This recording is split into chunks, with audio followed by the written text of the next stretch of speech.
Bonjour, j'ai choisi d'aborder aujourd'hui une problématique douloureuse féminine fréquemment rencontrée lors de nos consultations de suivi gynécologique, à savoir les dyspareunies profondes. Je vais donc vous présenter un algorithme étiologique pour lequel j'ai dissocié les étiologies répondant au traitement conventionnel des étiologies répondant au traitement manuel qui me tient particulièrement à cœur en tant que sage-femme pratiquant à la thérapie manuelle dans la prise en charge des douleurs lombo-pelvipérinéales de la femme. Pour commencer donc, les étiologies répondant au traitement conventionnel que je ne vais que très peu développer ici. Dans un premier temps, les étiologies concernant les viscères. Les 3 étages pelviens de la femme peuvent être concernés. Nous allons éliminer une cause urologique par des recherches infectieuses et par une imagerie classique. Sur le plan gynécologique, les différentes étiologies sont actuellement parfaitement développées, je ne vais pas les détailler aujourd'hui.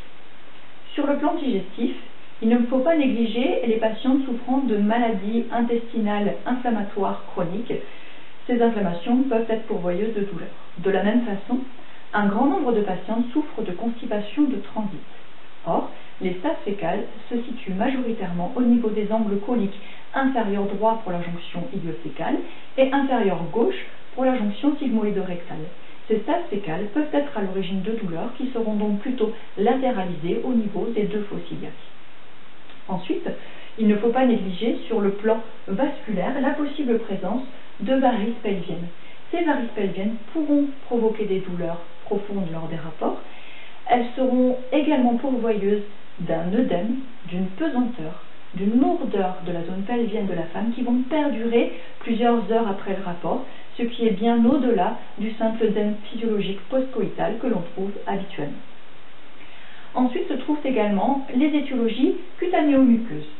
Sur le plan dermatologique, nous pouvons être confrontés à un problème infectieux, un problème immunitaire, tumoral, ou également une atrophie des muqueuses, y compris les atrophies par carence œstrogénique.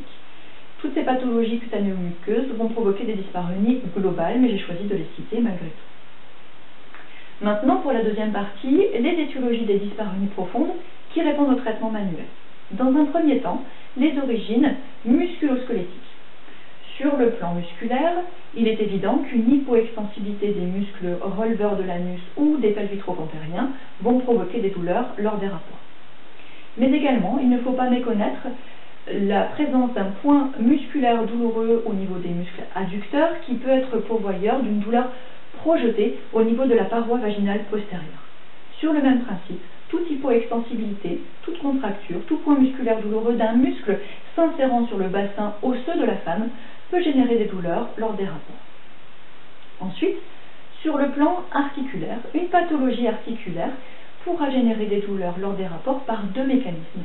Soit la douleur se situe directement sur l'articulation concernée de par les sollicitations mécaniques du coït. Les articulations concernées sont les coxofémorales, la symphyse pubienne, les articulations sacro-iliaques, ainsi que l'articulation sacro-coccygienne. Mais également, la douleur pourra être secondaire à la pathologie articulaire de par les contractures musculaires qui suivent la pathologie initiale. Ces contractures musculaires, nous l'avons vu précédemment, peuvent générer des douleurs.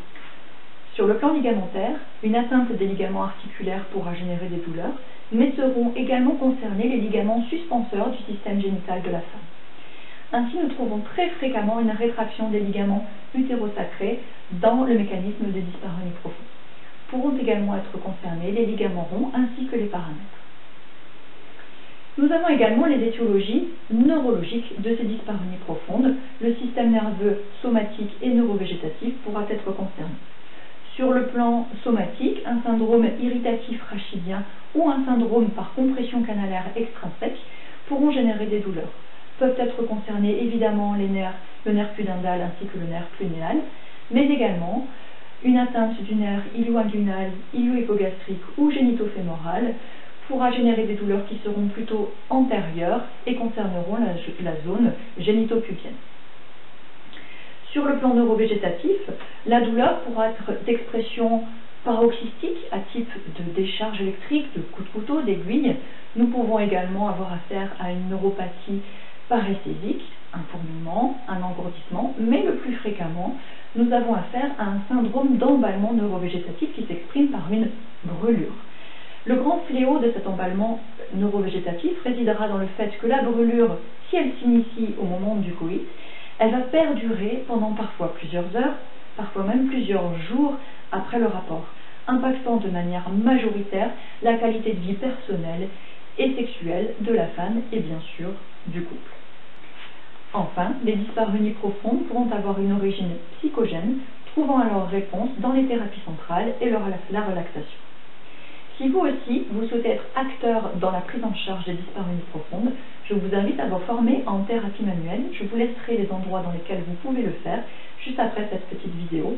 Je laisse également à disposition l'algorithme étiologique que je viens de vous présenter. Je vous remercie pour votre écoute et je vous souhaite une belle journée. Au revoir.